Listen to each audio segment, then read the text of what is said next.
नमस्कार साथियों, अगर आप भी एक पेंशनर हैं और पेंशन राशि का लाभ आपको भी प्रति माह मिलता है, चाहे कैटेगरी कोई सी भी हो, वृद्धा पेंशन, विधवा पेंशन या विकलांग पेंशन, तो सरकार की तरफ से आप सभी पेंशनर्स की पेंशन में कुछ इंक्रीमेंट होने वाला है और कुछ ऐसे नियम हैं जो लागू किए जा रहे हैं। तो ये नियम आपके लिए जानना बेहद ज़रूरी है, क्योंकि 20 अप्रैल के बाद कुछ ऐसे नियम हैं जो अब सामान्य नहीं रहेंगे। तो अगर आप भी एक पेंशनर हो तो ये नियम आपके लिए जानना बेहद महत्वपूर्ण है, अगर आप भी चाहते हो कि आपकी पेंशन प्रति माह आपके बैंक खाते में पहले की तरह आती रहे। तो चलिए वीडियो को स्टार्ट करते हैं और उन सभी चीज़ों को आज हम विस्तार से समझेंगे जिसकी जानकारी आपको होनी चाहिए। तो साथियों देखिए, वीडियो में आगे बढ़ें इससे पहले मैं आप लोगों को अपनी पिछली वीडियो के जो कमेंट्स थे उनका जवाब देना चाहूँगा। कई लोगों ने वहाँ पर कमेंट किया था कि हमारी पेंशन 2 महीने से नहीं आई है, कोई कह रहा है 3 महीने से नहीं आई है, और कुछ लोग तो ऐसे हैं जो कह रहे हैं कि इस साल मेरी पेंशन आई ही नहीं। लास्ट पेंशन उनकी दिसंबर में आई थी, जनवरी, फरवरी, मार्च और इस महीने की पेंशन उन्हें अभी तक रिसीव नहीं हुई। तो आइए जानते हैं ऐसा क्यों हो रहा है और ये कब तक आपकी जो पेंशन है वो क्लियर होगी। साथियों, सबसे बड़ा सवाल है कि बकाया पैसा कब और कैसे मिलेगा। तो अगर आपकी पेंशन 3 महीने या 4 महीने से रुकी हुई है और आपकी केवाईसी और वेरिफिकेशन वगैरह जो भी होता है सब कुछ पूरा है, फिर आपके मन में ये सवाल जरूर आ रहा होगा कि जब सब डॉक्यूमेंट वगैरह मेरे पूरे हैं तो आखिर जो पेंशन है वो हमें मिल क्यों नहीं रही।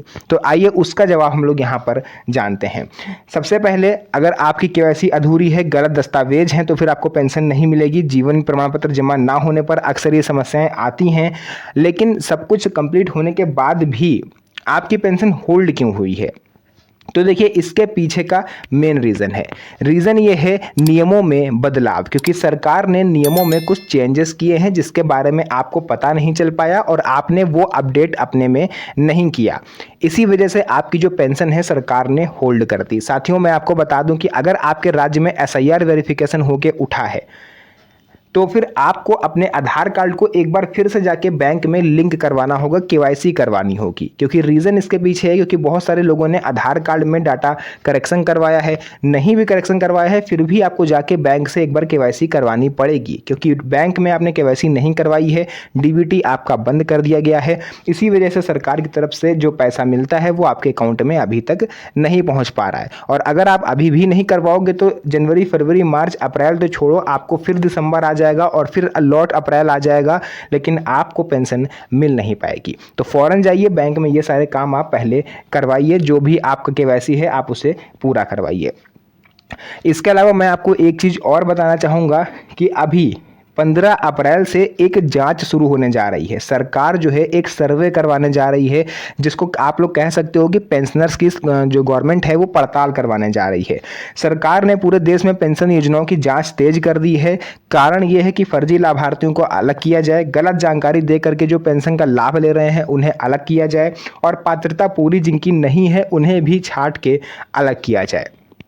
तो साथियों, मैं आपकी जानकारी के लिए बताना चाहूँगा कि कई राज्य ऐसे हैं जिनको इस बार पेंशन का जो बजट है वो सामान्य से भी कम अलॉट हुआ है, यानी जितना उनको जो बजट है वो पिछले साल अलॉट हुआ था उससे कम बजट इस बार अलॉट हुआ है। अब सरकार के पास, आप समझ सकते हो कि सरकार के हाथ जो है वो बंधे हुए हैं, लिमिटेड पैसा है, लाभार्थी उतने ही हैं। अब लाभार्थियों को कम कैसे किया जाए। अब ऐसा तो है नहीं कि आधे लोग को गवर्नमेंट दे देगी पेंशन, आधों को नहीं देगी। तो इसका एक ही रास्ता बचता है कि जांच करवाई जाएगी, तो लगभग मैं गारंटी के साथ कह सकता हूं कि 20 से 30% लाभार्थी ऑटोमेटिक कम हो जाएंगे। क्योंकि कई लोग ऐसे हैं जो संपन्न होने के बावजूद, घर में उनका गल्ला पानी सब भरा हुआ है, खेत पात सब मजबूत हैं, अच्छा खासा पैसा है, लेकिन फिर भी वो पेंशन ले रहे हैं। तो ऐसे लोगों को सरकार छांट के अलग करने जा रही है। तो अगर आप भी इसी कैटेगरी में हो और आप भी संपन्न होने के बावजूद पेंशन ले रहे हो तो भैया आप अपनी पेंशन खुद से सरेंडर कर दो। अदरवाइज गवर्नमेंट ने अगर पकड़ा तो आपको पूरा पेंशन का पैसा ब्याज सहित गवर्नमेंट को देना पड़ेगा। किन 3 लोगों की पेंशन तुरंत बंद हो सकती है। अगर आप विधवा हैं और दोबारा आपने शादी कर ली है फिर भी आप पेंशन ले रही हैं तो आपको पेंशन तो बंद होगी ही, साथ ही साथ पैसा भी आपको वापस करना पड़ेगा और इन फ्यूचर आप कभी भी विधवा पेंशन के लिए अप्लाई कर नहीं पाएंगी। दूसरा, दिव्यांग पेंशन। अगर आपके पास फर्जी सर्टिफिकेट है, आप दिव्यांग नहीं हो, बहुत सारे लोग क्या करते हैं कि उन्हें पता है कि दिव्यांग पेंशन लेने के लिए न्यूनतम विकलांगता 40% है, तो वो लोग कहीं ना कहीं से पैसे दे के 40% तक का फर्जी विकलांगता का प्रमाण पत्र बनवा लेते हैं और सोचते हैं हर महीने 1500 से 2000 रुपये हमें मिलते रहेंगे। तो ऐसे लोगों की भी जाँच करी जाएगी और ऐसे लोगों को भी छांट के पकड़ के अलग किया जाएगा। और अगर आप फर्जी लाभार्थी हो तो एक एक पैसा आपको गवर्नमेंट को देना पड़ेगा। वृद्धा पेंशन, अगर आपकी उम्र आधार में 60 साल से कम है तो आपकी पेंशन बंद कर दी जाएगी, क्योंकि सरकार ने ये चीज़ क्लियर कही है कि आधार कार्ड के हिसाब से ही अब हम पेंशन देंगे। अगर आपकी उम्र आधार में 60 साल पूरी नहीं है तो भैया आप पेंशन भूल जाओ, क्योंकि आपको पेंशन तभी मिलेगी जब आप आधार कार्ड में 60 साल के पूरे हो जाओगे। जीवन प्रमाण पत्र क्या है? देखिए, ये एक लाइफ सर्टिफिकेट होता है जिससे रिटायर पेंशन हर साल जमा करते हैं। अगर जमा नहीं किया तो पेंशन रुक जाएगी, क्योंकि बहुत सारे लोग अभी भी लाइफ सर्टिफिकेट जमा नहीं कर पाए हैं। देखिए, सरकार का मकसद जीवन प्रमाण पत्र जमा करवाने के पीछे सिर्फ एक होता है, उन्हें ये जानना है कि जो पेंशन ले रहा है वो व्यक्ति जीवित भी है या नहीं। क्योंकि कई बार क्या करते हैं, जो पेंशनर्स के घर वाले होते हैं, मान लीजिए किसी व्यक्ति की उम्र 75 साल है और उसका देहांत हो गया, उसकी मृत्यु हो गई, घर वाले गवर्नमेंट को ये अपडेट नहीं करते, पेंशन उनके अकाउंट में आती रहती है और लास्ट में वो लोग पूरा पैसा निकाल लेते हैं। तो ये चीज़ थोड़ा सा गवर्नमेंट इसको देखेगी। इसके बाद डीबीटी क्या होता है, बहुत सारे लोगों को नहीं पता होगा। तो डीबीटी यानी कि डायरेक्ट बेनिफिट ट्रांसफ़र, जिसके थ्रू गवर्नमेंट सीधे आपके अकाउंट में पैसा भेज पाती है। ये एक तरह से आपके घर के मेन गेट की तरह समझो। आपका घर का जो गेट है वो डीबीटी है, उधर सरकार खड़ी है, इस तरफ आप खड़े हो, अंदर आप हो, बाहर सरकार है, बीच में गेट बंद है। जब आप गेट खोलोगे ही नहीं तो सरकार आपके हाथ में पैसा कैसे पकड़ाएगी? गेट तो खोलना पड़ेगा। सेम वही चीज़ है, डीबीटी आपको ऑन करवानी पड़ेगी, तभी पैसा आपके अकाउंट में आएगा। अदरवाइज सरकार चाह के भी आपको पैसा नहीं दे सकती। तो डीबीटी आप जरूर ऑन करवाइए, अपने आधार कार्ड और पासबुक लेकर के बैंक जाइए, वहाँ पर ये काम हो जाएगा। इसके बाद साथियों में रहता है कौन से ऐसे नियम हैं जो आपको समझने होंगे। देखिए, सरकार की तरफ से कुछ क्लियर निर्देश हैं। आधार लिंक अनिवार्य है, केवाईसी पूरा होना चाहिए, डीबीटी एक्टिव होना चाहिए, एक व्यक्ति एक पेंशन, आय सीमा की जांच कभी भी सरकार करवा सकती है, फिजिकल वेरिफिकेशन गवर्नमेंट कभी भी करवा सकती है, राज्य बदलने पर अपडेट जरूरी है।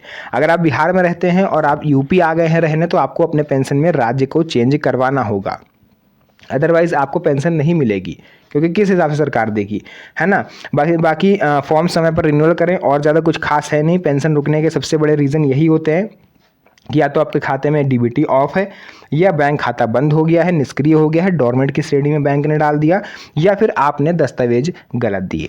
इसके अलावा और कोई रीज़न नहीं होता है आपकी पेंशन ना आने का।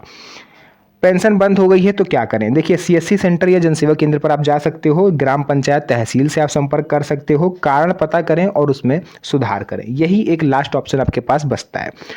क्या पेंशन 3000 से 5000 रुपये तक बढ़ेगी? तो देखिए, पेंशन की इंक्रीमेंट को लेकर के मैंने पिछली वीडियो भी बनाई थी कि गवर्नमेंट के पास रिपोर्ट भेजी गई है कि मिनिमम पेंशन 3000 और मैक्सिमम 5000 करी जाए, लेकिन सरकार की तरफ से अभी तक आधिकारिक अनाउंसमेंट हुई नहीं है। तो जब तक ऑफिशियल अनाउंसमेंट गवर्नमेंट कर नहीं देती तब तक मैं ये पूरा क्लियर नहीं बता सकता हूँ कि पेंशन बढ़ेगी या नहीं बढ़ेगी।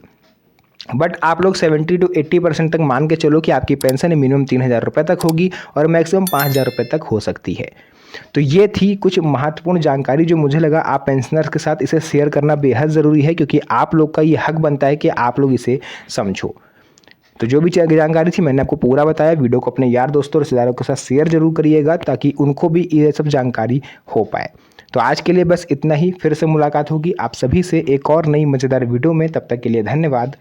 जय हिंद।